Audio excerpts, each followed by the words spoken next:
স্নায়ুকলা এবং কলা বা নার্ভাস টিস্যু যখন আমরা পড়ি, আমাদের এর একক বা নিউরন নিয়ে বিস্তারিত জানতে হয়। তো স্নায়ুকলা বা নার্ভাস টিস্যু কি মূলত যদি একটু দেখো, কলা মানে হলো বাংলা, যদি ইংরেজিতে বলে এটা হচ্ছে টিস্যু। কলা মানে কি মূলত টিস্যু বোঝাচ্ছে। ওকে, সো যে কলা দেহের সব ধরনের সংবেদন উদ্দীপনা গ্রহণ করে এবং তা পরিবহনের জন্য উদ্দীপনা অনুসারে উপযুক্ত প্রতিবেদন সৃষ্টি করে, সেটাই হচ্ছে স্নায়ু কলা বা টিস্যু। তো বহু সংখ্যক স্নায়ুকোষ বা নিউরনের সমন্বয়ে স্নায়ুকোষ টিস্যু গঠিত। নিউরনই স্নায়ুতন্ত্রের গঠন ও কার্যকর একক। তাহলে আমাদের এই স্নায়ুতন্ত্রের গঠন ও কার্যকর এককের নাম কি? নিউরন। হ্যাঁ, স্নায়ুতন্ত্রের গঠন ও কার্যকর এককের নাম হলো নিউরন। আমাদের টোটাল সেন্ট্রাল নার্ভাস সিস্টেম এই নিউরনের সমন্বয়ে গঠিত। নিউরনের মধ্যে এটা হচ্ছে নিউরন চিত্র। তোমরা চিত্রটা আঁকবা এবং এঁকে আমাদের গ্রুপে দিবা এই আজকে ক্লাস শেষে আর কি। হ্যাঁ, এখন এই নিউরনের চিত্রটা একটু আমি বুঝাই দিই, খেয়াল করো। এটা হচ্ছে আমাদের এই যে এই অংশটা হলো কোষদেহ। এই অংশটার নাম কি? এই অংশটার নাম হচ্ছে কোষদেহ বা সেল বডি। এটা কি? কোষদেহ। কোষদেহের ভিতরে তুমি কি পাবা? নিউক্লিয়াস পাবা। ভিতরে নিউক্লিয়াস পাচ্ছ। এবং কোষদেহ থেকে ছোটো ছোটো এরকম কিছু প্রলম্বিত অংশ পাচ্ছ না? এই যে এই টাইপের যে প্রলম্বিত অংশগুলো পাচ্ছ, এগুলোর নাম হচ্ছে ডেনড্রাইট। এগুলোর নাম কি? এগুলোর নাম হচ্ছে ডেনড্রাইট। বুঝছো কথা? তাহলে মাঝখানের এটার নাম কি? কোষদেহ। কোষদেহের মাঝখানে কি পাচ্ছ? নিউক্লিয়াস। কোষদেহ থেকে এরকম প্রলম্বিত যে ছোটো ছোটো অংশগুলো পাচ্ছ, এগুলোর নাম কি? ডেনড্রাইট। এবং কোষদেহ থেকে একটা বড় প্রলম্বিত অংশ পাচ্ছ না? এই যে একটা বড় প্রলম্বিত অংশ একটা, এটাকে বলি আমরা এক্সন। এটার নাম কি? এক্সন। তাহলে কোষদেহ থেকে ছোটো ছোটো প্রলম্বিত অংশগুলোকে নাম কি? ডেনড্রাইট। বড় যেটা পাচ্ছ লম্বা সুতার মতো, এই বড় অংশটা পুরোটার নাম কি? এক্সন। এবং আমাদের এক্সনের শেষে তুমি এক্সন প্রান্ত পাবা, কিছু এক্সন প্রান্ত পাবা। ব্যাস এতটুকুই। তো এগুলা একটার সাথে একটা যুক্ত থাকে। এই যে একটা নিউরনের সাথে এখানে আরেকটা নিউরন এভাবে যুক্ত থাকবে, একটার সাথে একটা এভাবে করে নিউরনগুলো পরস্পর যুক্ত থাকে। তো এখানে প্রতিটা অংশ নিয়ে বলা হয়েছে আর কি। দেখো, নিউরনের দুটি অংশ, একটা হচ্ছে কোষদেহ, একটা হচ্ছে প্রলম্বিত অংশ। কোষদেহ মানে হলো মাঝখানেরটা, প্রলম্বিত অংশ হচ্ছে এগুলা এবং বড় যেটা দেখতে পাচ্ছ এটা। তো এই কোষদেহ বা সেল বডি কী কী নিয়ে গঠিত? প্লাজমা মেমব্রেন, সাইটোপ্লাজম, নিউক্লিয়াস নিয়ে গঠিত। এবং এখানে তুমি গোলাকার তারকাকার এরকম দেখতে পাবা। এর ভিতরে তুমি মাইটোকন্ড্রিয়া পাইতে পারো, গোলজি বস্তু, লাইসোজোম, চর্বি, গ্লাইকোজেন ইত্যাদি পেতে পারো। ঠিক আছে, এগুলো সব এখানে কোষের অংশ। এগুলো সব কোষে একটা কোষের পার্টস।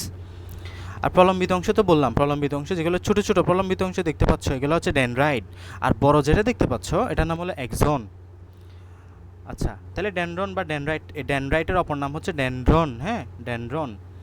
কোষদেহের চারদিকে শাখাযুক্ত ক্ষুদ্র ক্ষুদ্র প্রলম্বিত অংশকে ডেনড্রন বলা হয়। এই যে এটা হচ্ছে কোষদেহ, এটা হচ্ছে মাঝখানে একটা কোষদেহ। কোষদেহের চারদিকে ছোট ক্ষুদ্র ক্ষুদ্র প্রলম্বিত অংশের নাম কি? ডেনড্রন। ডেনড্রন থেকে যে শাখা বের হয় তাকে ডেনড্রাইট বলা হয়।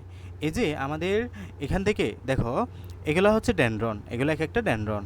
তো এগুলোকে আমরা ডেনড্রাইটও বলতে পারি, অথবা ছোটো ছোটো যে শাখা পোশাকগুলো বেরোচ্ছে এগুলোকে তুমি ডেনড্রাইট বলতে পারো, একই কথা। একটা নিউরনে ডেনড্রন থেকে 0 থেকে শতাধিক পর্যন্ত থাকতে পারে, মানে অনেকগুলো ডেনড্রন থাকতে পারে। ডেনড্রাইট অন্য নিউরন থেকে স্নায়ুতাড়না গ্রহণ করে। এই যে এখানে একটা নিউরনের সাথে আরেকটা নিউরন পরস্পর যুক্ত থাকে, বুঝছো? একটা নিউরনের সাথে এই যে একটা নিউরন, এটার সাথে আরেকটা নিউরন, এটার সাথে আরেকটা নিউরন, এভাবে একটা নিউরনের সাথে আরেকটা নিউরন পরস্পর যুক্ত থেকে আলটিমেটলি একটা ডেনড্রাইট থেকে আরেকটা ডেনড্রাইটে এভাবে আমাদের ইয়াগুলো যায়, সিগন্যালগুলো যায়। এক্সন। কোষদেহ থেকে উৎপন্ন বেশ লম্বা তন্তুটির নাম হলো এক্সন। এই যে খেয়াল করো, একদম অনেক লম্বা একটা তন্তু দেখতে পাচ্ছ না এখানে? এই যে একদম অনেক লম্বা, এই লম্বা তন্তুটার নাম কি? অনেক লম্বা তন্তুটার নাম হলো এক্সন। এর চারদিকে পাতলা আবরণটিকে বলা হয় নিউরিলেমা। এই যে এক্সনের চারদিকে একটা পাতলা আবরণ থাকে এখানে, এই যে এই পাতলা আবরণটার নাম কি? পাতলা আবরণটার নাম হচ্ছে নিউরিলেমা। এক্সনের চারদিকে পাতলা আবরণটার নাম কি? একজনের চারদিকে পাতলা আবরণটার নাম হচ্ছে নিউরিলেমা নামক আবরণে আবৃত থাকে এটা। তো নিউরিলেমা ও এক্সনের মধ্যবর্তী অঞ্চলে স্নায়ু পদার্থ একটি স্তর থাকে, একে মাইলিন স্তর বলা হয়। এই যে এখানে মাঝখানে একটা সুতা দেখতে পাচ্ছ, এটা হচ্ছে যে এক্সন আলটিমেটলি, এবং এখানে নিউরিলেমা আবরণ থাকে। এর মাঝখানে যেগুলো পাচ্ছ এগুলো হচ্ছে যে মায়োলিন স্তর। একজনের শেষ প্রান্তের দিকে একজন টার্মিনালে বিভক্ত হয়ে যায় এবং টার্মিনালগুলো সিন্যাপস বা মারফত অন্য নিউরনের সাথে যুক্ত হয়। খেয়াল করো, একদম শেষের দিকে কি দেখতে পাচ্ছ, এগুলো একজন প্রান্ত, ঠিক আছে? একজন প্রান্তগুলা আরেকটা নিউরনের সাথে যুক্ত হবে এখানে, এই যে আরেকটা ডেনড্রাইট এখানে যুক্ত হবে, এখানে আবার তোমার একজন প্রান্ত থাকবে, এভাবে আরেকটা ডেনড্রাইটের সাথে যুক্ত হবে, একজন প্রান্ত থাকবে। মানে বুঝো, ধরো এটা হচ্ছে একটা নিউরন, এটা হচ্ছে যে একজন আমাদের তোমার এটা হচ্ছে যে ডেনড্রাইটগুলা, আর দিকে হচ্ছে যে একজন। সেমভাবে এখানে আরেকটা ডেনড্রাইট যুক্ত থাকবে এই একজনের সাথে, এদিকে আবার যুক্ত থাকবে, এখানে আরেকটা যুক্ত থাকবে একটার সাথে, মানে একটার ডেনড্রাইট অপরটার একজনের সাথে যুক্ত থাকে। এবং এই সংযোগস্থলকে বলি আমরা সিন্যাপস। এই সংযোগস্থলকে আমরা কি বলি? সিন্যাপস। সংযোগস্থলের নাম হচ্ছে যে সিন্যাপস। তাহলে এই যে টার্মিনালগুলো সিন্যাপস মারফত, মানে সিন্যাপসের মাধ্যমে এক নিউরন থেকে এক নিউরনের ডেনড্রাইটের স্নায়ু তাড়না প্রেরণ করে, মানে এই নিউরন থেকে এই নিউরনের মাধ্যমে যায়, আলটিমেটলি সিন্যাপসের মধ্যে দিয়ে যাবে না। সিন্যাপস হচ্ছে সংযোগস্থল, এক নিউরনের সাথে অপর নিউরন যেখানে যুক্ত হয়, বা একজনের সাথে, একদম ভালোভাবে বললে একজনের সাথে ডেনড্রাইট যে জায়গায় যুক্ত হয়, ওই সংযোগস্থলকে আমরা বলি সিন্যাপস। ওই সিন্যাপসের মাধ্যমে আলটিমেটলি আমাদের স্নায়ু তাড়না বা ইম্পালসটা যায়। তো বহু সংখ্যক একজন এবং ডেনড্রাইট মিলিত হয়ে স্নায়ু গঠন করে এভাবে।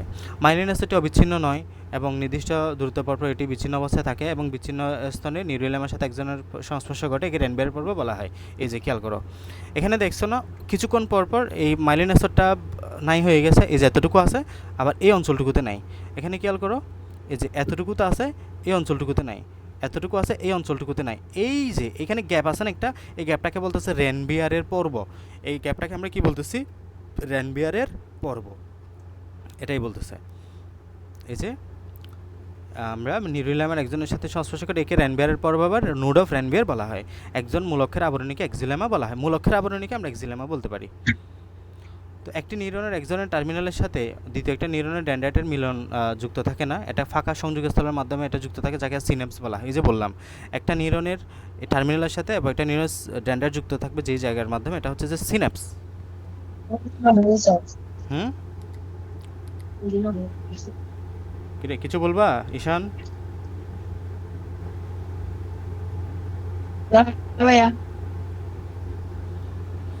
প্রকৃতপক্ষে পরপর অবস্থিত দুইটা নিউরনের সংযোগস্থল হলো সিন্যাপস। তাহলে দুইটা নিউরনের সংযোগস্থলের নাম কি? সিন্যাপস। এগুলো খুব গুরুত্বপূর্ণ কোয়েশ্চেন। একজন টার্মিনাল মানে দুইটা নিউরন পরস্পর যে জায়গায় যুক্ত হবে, ঠিক আছে, এটাই হচ্ছে যে সিন্যাপস। একজন টার্মিনাল সিন্যাপসের মধ্য দিয়ে তড়িৎ রাসায়নিক বা ইলেকট্রোকেমিক্যাল পদ্ধতিতে স্নায়ু তাড়না প্রেরণ করে, মানে এটা একটা তড়িৎ রাসায়নিক প্রক্রিয়া। এখানে বিভিন্ন কেমিক্যাল ইউজ হবে, এসিটাইল কোলিন, অনেকগুলো কেমিক্যাল সাবস্টেন্স ইউজ হবে। এগুলো তোমরা এখনো ছোটো, এগুলো আপাতত লাগবে না তোমাদের। তো এই রাসায়নিক পদার্থগুলো ইউজ হয় বিধায় এখানে আমরা তড়িৎ রাসায়নিক প্রক্রিয়া বলে থাকি। তো সিন্যাপসে নিউরো হিউমার নামক তরল পদার্থ থাকে। তাহলে কোন তরল পদার্থ থাকে সিন্যাপসে? Neuro humour. কোনো একটি নিউরনের মধ্যে দিয়ে স্নায়ু তাড়না প্রবাহিত হয়ে সিন্যাপস অতিক্রম করে পরবর্তী নিউরনে যায়, অর্থাৎ এর ভিতর দিয়ে স্নায়ু উদ্দীপনা এবং স্নায়ু তাড়না একদিকে প্রবাহিত হয়, মানে একদিকে যাবে সবসময়, একদিকে। মানব মস্তিষ্কে প্রায় 100 বিলিয়ন নিউরন রয়েছে। কত বিলিয়ন? 100 বিলিয়ন। 1 বিলিয়ন সমান হলো 100 কোটি। তার মানে কত? দেখো, চিন্তা করে দেখো। প্রতি নিউরন থেকে 7 থেকে 10,000 নিউরনের সাথে যুক্ত হয়ে সিন্যাপস সংযোগ করে থাকে। নিউরনের প্রধান কাজ হলো উদ্দীপনা পরিবহন করা। কি? উদ্দীপনা পরিবহন করা। এই যে মনে করে এটা হচ্ছে তোমার হাত, তোমার হাতে তুমি ব্যথা পাইছো, এই ব্যথাটা নিউরনের মাধ্যমে তোমার ব্রেইনে যাবে, আবার ব্রেইন অন্য হাতকে দিয়ে, এটা ধর এখানে কী জন্য মশা কামড়াচ্ছে, ও মশাকে আবার ওই হাত থেকে তোমার দিবে, পারমিশন দিবে যে এটাকে মেরে ফেলো, তাহলে অন্য হাতে এসে মেরে ফেলবে। তাহলে নিউরনের মাধ্যমে এখানে পৌঁছাইলো, আবার এখানে গেল, এই যে এগুলো আর কি উদ্দীপনা পরিবহন করা। অনুভূতিবাহী বা সংবেদী নিউরন গ্রাহক অঙ্গ থেকে কেন্দ্রীয় স্নায়ুতন্ত্রে, মোটর বা আজ্ঞাবাহী নিউরন কেন্দ্রীয় স্নায়ুতন্ত্রের কার্যকরী অঙ্গে উদ্দীপনা প্রেরণ করে। এই যে বললাম না, তোমার ব্রেইনে যেটা যাচ্ছে এটা হচ্ছে সংবেদী, এটা হচ্ছে কি? সংবেদী বা অনুভূতিবাহী। এই যে সংবেদী বা অনুভূতিবাহী। আর ব্রেইন থেকে তোমার অন্য হাতে যেটা যাচ্ছে মশাটাকে মারার জন্য, এটা হচ্ছে মোটর। বুঝছো কথা?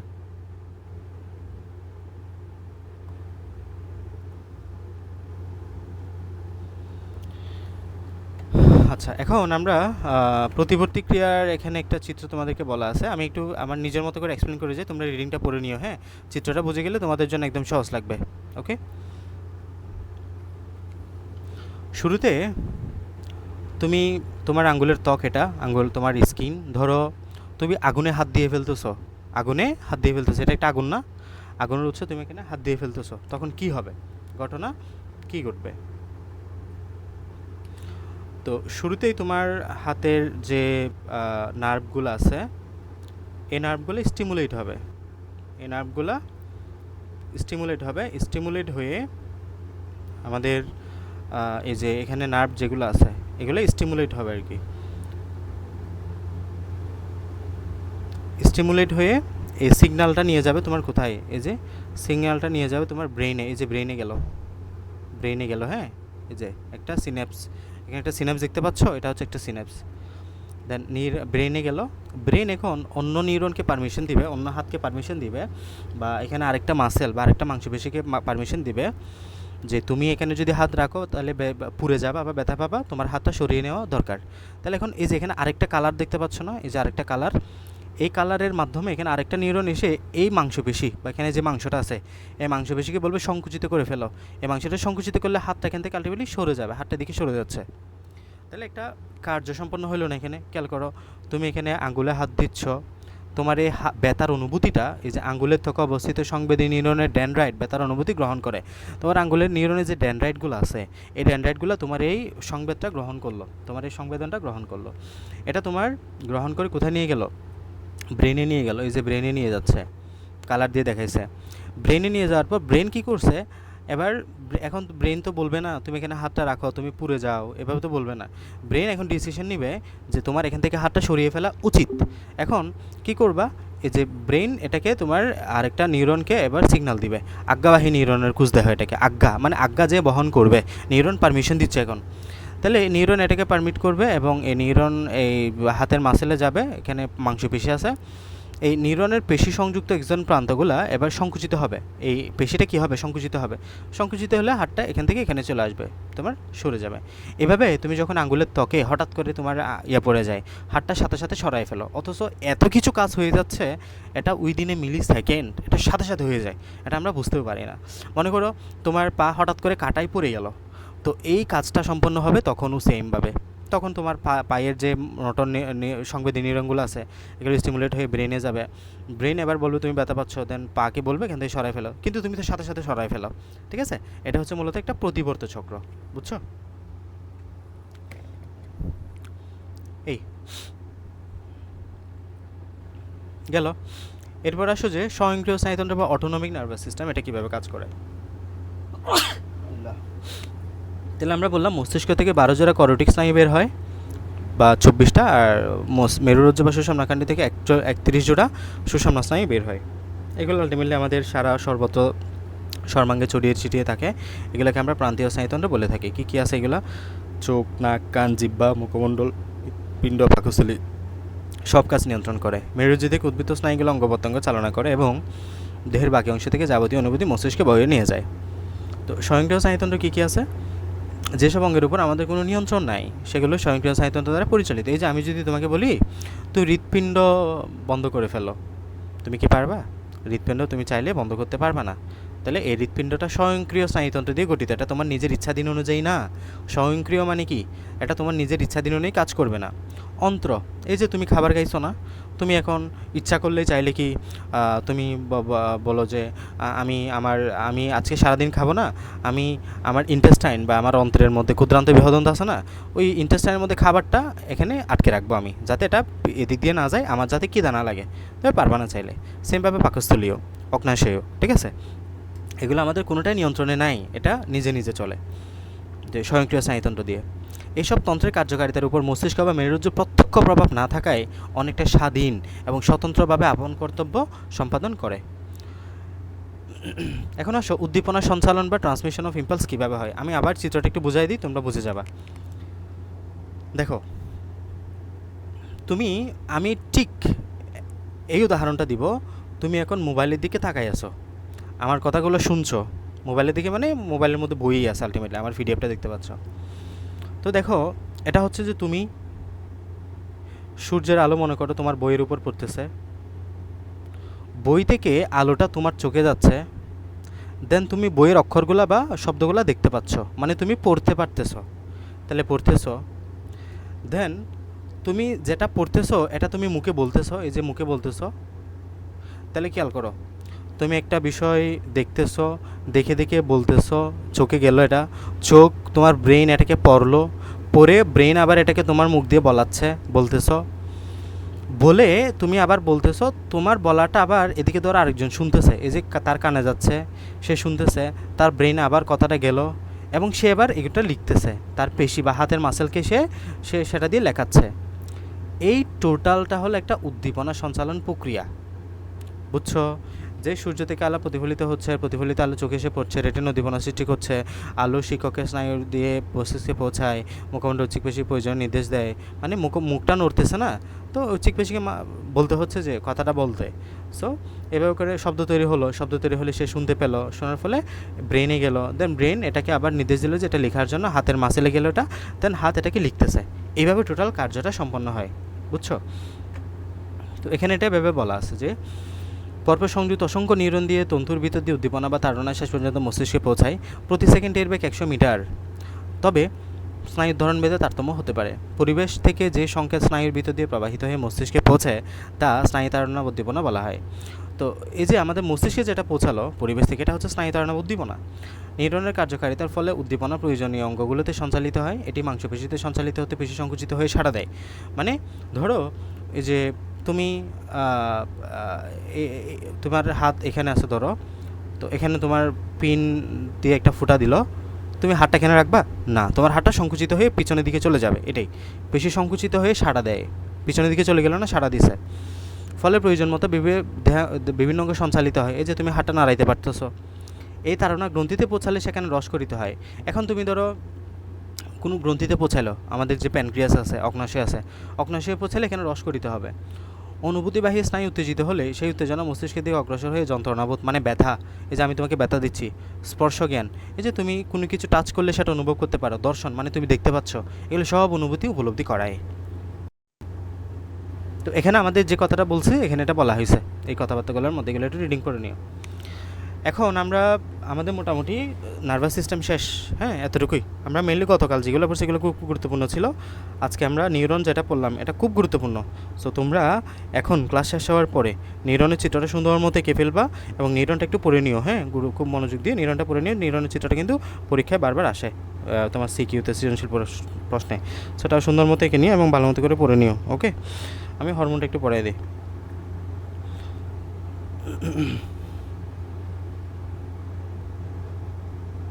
এতটুকু বুঝছো কিনা বলো তো, বা কারো কোনো কোয়েশ্চেন আছে কিনা?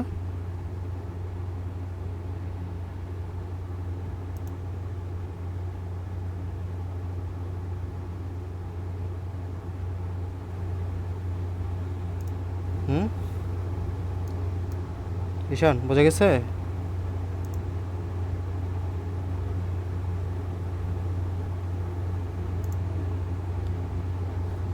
এনিশিল, বুঝতে পারছো কিনা? মিষ্টি ভাইয়া,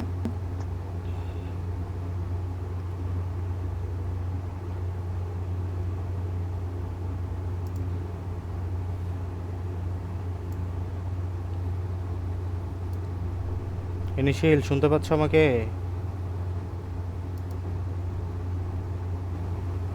জি ওকে, আচ্ছা, হরমোন দেখো, হরমোন বিষয়টা কি? আমরা হরমোন বলতে মূলত কী বুঝি? হরমোন মানে এক প্রকার রস, হ্যাঁ, একটা বিশেষ রস যেটা আমাদের দেহের বিভিন্ন কার্যাবলী নিয়ন্ত্রণ করে থাকে। তো এই যে মানুষ এবং বিভিন্ন প্রাণীর দেহে এক ধরনের নালীবিহীন গ্রন্থি থাকে। নালীবিহীন কেন? কারণ হরমোন যেখান থেকে ক্ষরিত হবে এটাতে কোনো নালীর মাধ্যমে যায় না, এই রসটা ডিরেক্ট ব্লাডে মিশে যাবে। কোথায়? রক্তে মিশে যাবে, রক্তে, কোনো নালী থাকবে না। তো নালীবিহীন গ্রন্থি থেকে তৈরি হয়ে গেল, প্রথম কথা হচ্ছে এটা, হরমোন নালীবিহীন গ্রন্থি থেকে তৈরি হবে যেখানে কোনো নালী থাকবে না। এসব গ্রন্থি থেকে নিঃসৃত রস রক্তের মাধ্যমে পরিবাহিত হয়। তাহলে নালীর মধ্যে যদি না যায়, এটা কিসের মাধ্যমে পরিবহন হবে? মনে করো হরমোনটা তৈরি হচ্ছে যে ব্রেইনে, তো এটা কাজ করবে ধরো যে আমাদের পাকস্থলিতে, তাহলে এটা ব্রেইন থেকে পাকস্থলিতে কীভাবে যাবে? আলটিমেটলি রক্তের মাধ্যমে যেতে হবে না, যদি কোনো নালী না থাকে। সো এটাই, যেটা রক্তের মাধ্যমে কাজ করবে, রক্তের মাধ্যমে প্রবাহিত হবে। নালীবিহীন গ্রন্থি নিঃসৃত এই রসকে আমরা হরমোন বলি। হরমোন পরিবহনের জন্য পৃথক কোনো নালী নেই। হরমোন রক্তস্রোতের মাধ্যমে প্রবাহিত হয়ে দেহের বিভিন্ন লক্ষ্য কোষে পৌঁছে কোষের প্রাণ রাসায়নিক কার্যকলাপকে প্রভাবিত করে এবং জৈবিক কার্যাবলী সুষ্ঠুভাবে পরিচালনা করে। সুস্থ দেহের চাহিদা অনুসারে গ্রন্থি থেকে অবিরত ধারায় হরমোন নিঃসৃত হয়, তবে প্রয়োজন অপেক্ষা কম অথবা বেশি হরমোন নিঃসৃত হলে শরীরে নানা রকম অবাঞ্ছিত প্রতিক্রিয়া সৃষ্টি হয়। মানে বেশি হতে পারবে না হরমোন, কমও হতে পারবে না, যতটুকু প্রয়োজন ততটুকু হতে হবে। হ্যাঁ, এখানে দেখো কিছু গ্রন্থির কথা বলা আছে একদম মাথায়, আমাদের মাথায় ব্রেনে যেটা পাবে উপরের দিকে, তুমি এটা হচ্ছে যে হাইপোথ্যালামাস গ্রন্থি, এটার নাম কি, এগুলো মুখস্থ করতে হবে একটু, হ্যাঁ, সিরিয়ালি মনে রাখি উপর থেকে নিচে। শুরুতে কোন গ্রন্থি পাবা? হাইপোথ্যালামাস গ্রন্থি। হাইপোথ্যালামাসের ঠিক নিচে পিটুইটারি গ্রন্থি, নামগুলো তোমাদের জন্য নতুন, সো একটু মুখস্থ করতে হবে। এটা হচ্ছে হাইপোথ্যালামাস গ্রন্থি, হাইপোথ্যালামাসের নিচে যেটা থাকে, থ্যালামাসের নিচে যেটা থাকে, এটার নাম হচ্ছে হাইপোথ্যালামাস গ্রন্থি। পিটুইটারি গ্রন্থি হচ্ছে হাইপোথ্যালামাসের একটু নিচে থাকবে, পিটুইটারি গ্রন্থি।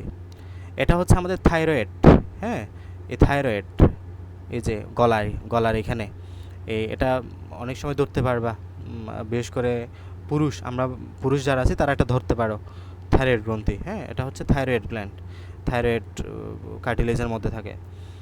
থাইরয়েডের একটু নিচে এখানে তুমি প্যারাথাইরয়েড পাবা, থাইরয়েডের একটু নিচে তুমি প্যারাথাইরয়েড পাবা, এই যে একটু নিচে।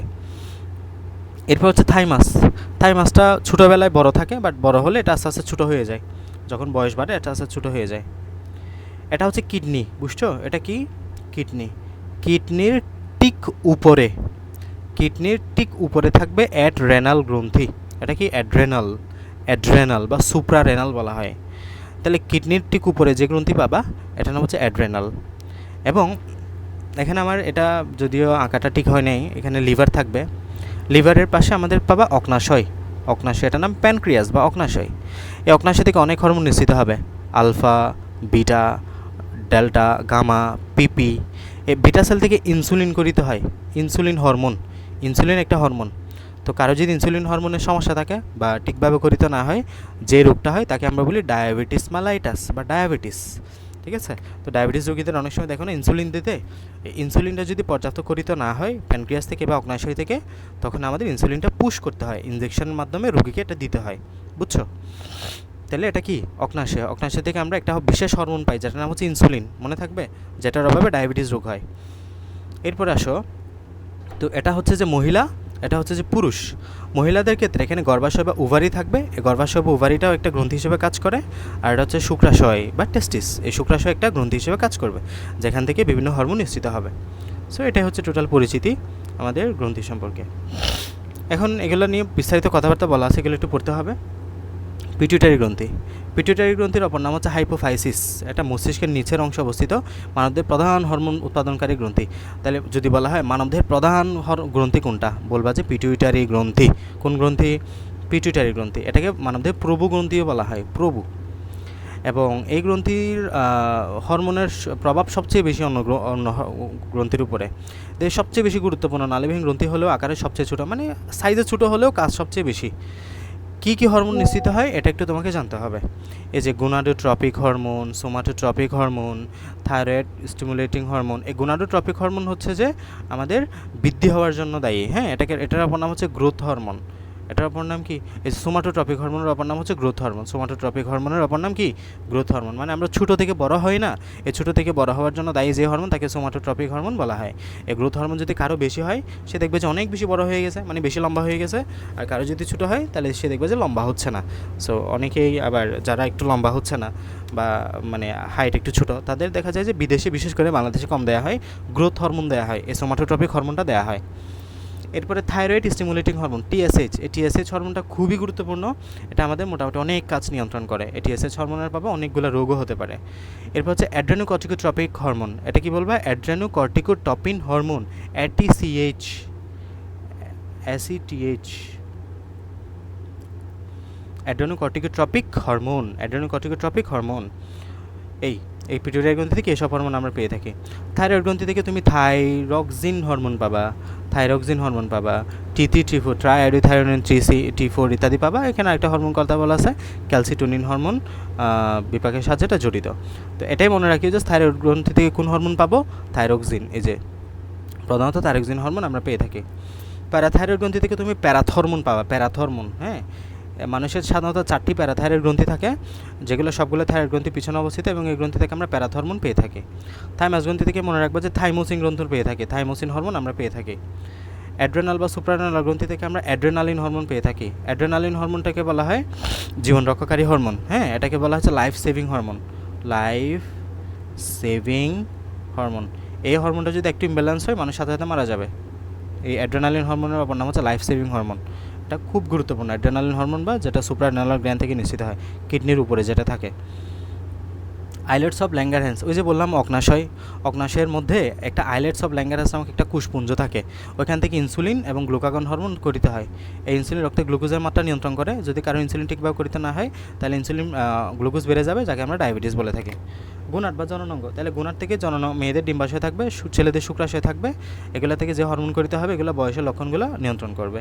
এই যে আমাদের পুরুষের দেহে টেস্টোস্টেরন, স্ত্রীদের দেহে ইস্ট্রোজেন হরমোন।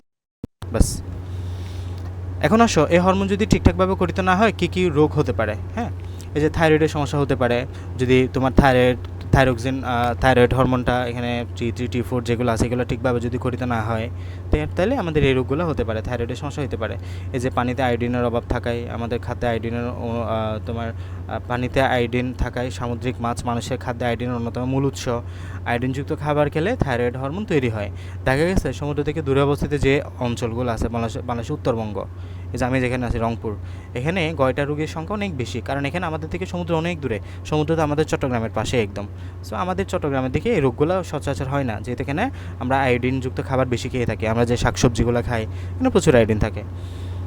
তো এই আর কি। এরপর হলো বহুমূত্র বা ডায়াবেটিস। এই যে ডায়াবেটিস নিয়ে একটু বিস্তারিত পড়িও তোমরা, ডায়াবেটিস থেকে তোমাদের কোয়েশ্চেন আসতে পারে।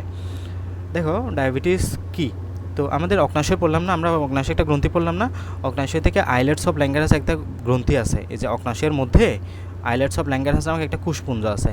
এই কোষ থেকে ইনসুলিন নামক একটা হরমোন করিতে হয়। ইনসুলিন হলো একটা হরমোন যা দেহে শর্করা বিপাক নিয়ন্ত্রণ করে, শর্করা মানে গ্লুকোজ। তো যদি প্রয়োজনীয় ইনসুলিন তৈরি না হয় রক্তে শর্করার পরিমাণ বেড়ে যাবে। তাহলে রক্তে শর্করার পরিমাণ বেড়ে যাওয়া মানে কি, আমাদের গ্লুকোজ লেভেল বেড়ে যাওয়া, ফলে প্রস্রাবের সাথে গ্লুকোজ নির্গত হবে। এই অবস্থাকে বলা হয় বহুমূত্র বা ডায়াবেটিস মেলাইটাস। ঠিক আছে, তো এই যে রক্তে গ্লুকোজ লেভেল বেড়ে যাওয়ার মানে হলো ডায়াবেটিস, কথা বুঝছো? তাহলে এই আমাদের ইনসুলিনের কাজ কি? ইনসুলিনের কাজ হলো গ্লুকোজ নিয়ন্ত্রণ করা, গ্লুকোজ নিয়ন্ত্রণ করা। এখন ধরো ইনসুলিন ঠিকঠাকভাবে করিতে হইল না, তাহলে গ্লুকোজ কি নিয়ন্ত্রণ হবে বডিতে? না, গ্লুকোজ লেভেল বেড়ে যাবে। গ্লুকোজ লেভেল বেড়ে যাওয়াই হচ্ছে যে ডায়াবেটিস বা ডায়াবেটিস মেলাইটাস, বুঝছো? তো এই ডায়াবেটিস দুই প্রকার, একটা হচ্ছে টাইপ 1 ডায়াবেটিস, একটা হচ্ছে টাইপ 2 ডায়াবেটিস। এগুলো একটু মনে রাখতে হবে। টাইপ 1-এ টোটালি ইনসুলিন তৈরি হবে না, টাইপ 1-এ টোটালি ইনসুলিন তৈরি হবে না, ফলে কি করতে হবে, তোমাকে ইনজেকশনের মাধ্যমে ইনসুলিনটা দিতে হবে, টোটালি ইনজেকশন পুশ করতে হবে। অনেকের বাসায় ইনসুলিন দিতে হয়, অনেকের যাদের বাসায় ডায়াবেটিস রোগী আছে। আর টাইপ 2-এর দেহে আংশিকভাবে ইনসুলিন তৈরি হয়, তো ওষুধের মাধ্যমে অগ্নাশয়ের কোষকে শরীরের জন্য ইনসুলিন তৈরিতে সাহায্য করে। মানে এক্ষেত্রে তুমি মেডিসিন দিবা, মেডিসিন দিলে হয়তো বা ইনসুলিন আর একটু বেশি তৈরি হবে আর কি, বুঝছো? তাহলে ইনসুলিনের কাজ কি? ইনসুলিনের কাজ হলো গ্লুকোজ নিয়ন্ত্রণ করা।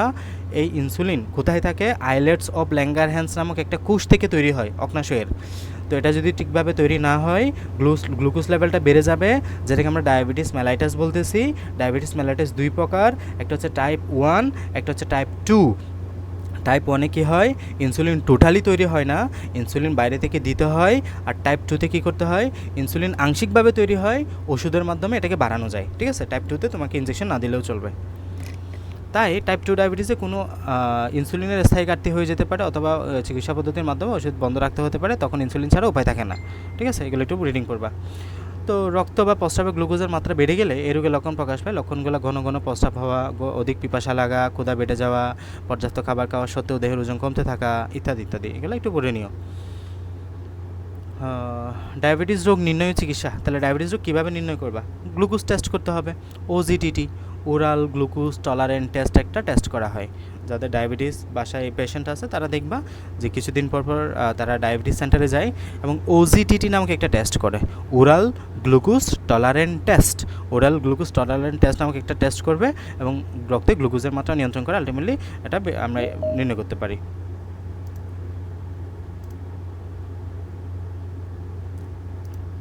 এরপরে চিকিৎসা কী? চিকিৎসা হচ্ছে 3D।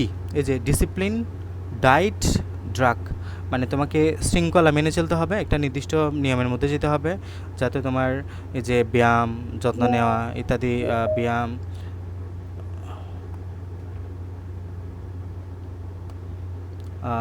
মানে নির্দিষ্ট নিয়মের ব্যায়াম, তারপর রোগীর দেহ পরিষ্কার পরিচ্ছন্ন রাখা, বিশেষভাবে পায়ের যত্ন নেওয়া ইত্যাদি।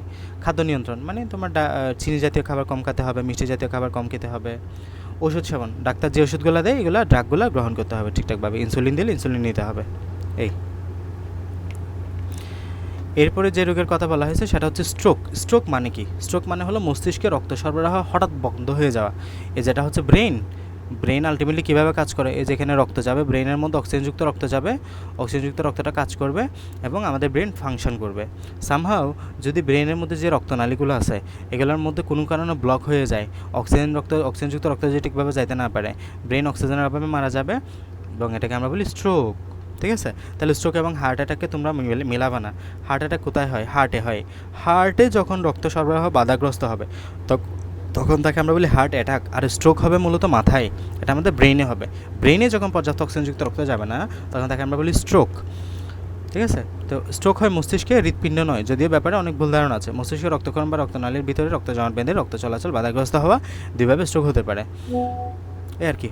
স্ট্রোকের লক্ষণগুলো একটু পড়বা, সাথে সাথে এই যে রোগী অজ্ঞান হারায়, দেখবা যে বেহুশ হয়ে গেছে, গাঢ় শক্ত হয়ে যেতে পারে, মাংসপেশি শীতল হয়ে যেতে পারে, ইত্যাদি ইত্যাদি। এগুলো একবার রিডিং পড়বা। প্যারালাইসিস মানে কি? এই যে দেহের ঐচ্ছিক পেশির মাংসপেশির ইচ্ছামতো নাড়াতে না পারার অক্ষমতা। মানে তুমি তোমার দেহের একটা পেশিকে ইচ্ছামতো নাড়াইতে পারবে না। এই যে প্যারালাইসিস মানে কি? তুমি চাইলেও একটা তোমার হাতকে নাড়াইতে পারবে না, অবশ হয়ে যায়। এটাকে আমরা প্যারালাইসিস বলে থাকি। তো সাধারণত মস্তিষ্কের কোনো অংশের ক্ষতির কারণে এটা হতে পারে, মানে অংশের কার্যকারিতা হারিয়ে ফেলে। তো স্ট্রোকের কারণে মূলত প্যারালাইসিস হতে পারে, রিডিং করবা। এপিলেপসি মানে হলো খিঁচুনি বা কাঁপুনি। তোমরা দেখো না, এই যে মৃগীরোগ বলা হয় এটাকে অনেক সময়, মানে তোমার এই যে এখানে যদিও পার্কিনসন রোগ অনেকটা মৃগীরোগের মতো। তো এপিলেপসি হলো মূলত মৃগীরোগ আমরা যেটাকে বলি, মানে হঠাৎ করে কাঁপুনি বা খিঁচুনি দিয়ে দেখবা যে রোগীটা ঘুরে পড়ে গেছে। তো এটাকে আমরা মৃগীরোগে বলতে পারি। অনেক ক্ষেত্রে এই রোগের কারণে আক্রান্ত ব্যক্তি হঠাৎ করে সাময়িক কার্যক্ষমতা হারিয়ে ফেলে, শরীর কাঁপুনি খিঁচুনি দিতে দিতে মাটিতে লুটিয়ে পড়ে। আগুন বা পানির সাথে এপিলেপসির লক্ষণ প্রকাশ পাওয়ার কোনো সম্পর্ক নাই। সো এগুলার সম্পূর্ণ কারণ এখনও জানা যায় নাই। তো অনেক ক্ষেত্রে মেনিনজাইটিস, এনসেফালাইটিস, জন্মগত মস্তিষ্কের বিকৃতি, টিউমার ইত্যাদির কারণে এটা দেখা দিতে পারে। এরপর হচ্ছে যে পার্কিনসন মানে কি? এটা এমন এক রোগ যেখানে হাত ও পায়ের কাঁপুনি হয়ে আক্রান্ত রোগীর হাঁটতে সমস্যা হয়। মূলত আমাদের ডোপামিনের অভাব এটা হয়ে থাকে। আমাদের মস্তিষ্কে একটা নিউরোট্রান্সমিটার থাকে, যেটা রাসায়নিক পদার্থ থাকে, যেটা হচ্ছে ডোপামিন। এই ডোপামিনের অভাবে আমাদের এই পার্কিনসন রোগটা বেশি হয়ে থাকে। ডোপামিন শরীরের পেশি নড়াচড়ে সাহায্য করে। পার্কিনসন রোগ আক্রান্ত শরীরের মস্তিষ্কে ডোপামিন তৈরির কোষগুলো ধীরে ধীরে নষ্ট হয়ে যায়। ডোপামিন ছাড়া এই কোষগুলো পেশি কোষগুলো সংবেদন পাঠাতে পারে না, ফলে মাংসপেশি তার কার্যকারিতা হারায়। বয়স বাড়ার সাথে সাথে পার্কিনসন রোগীর সাথে রোগীর মাংসপেশির আরও অকার্যকর হয়ে ফলে এবং রোগী তোমার কাজ করা কষ্টকর হয়ে পড়ে। লাস্টের দিকের অংশগুলো লাগবে না, স্কিপ করতে পারবা। শেষ অতটা।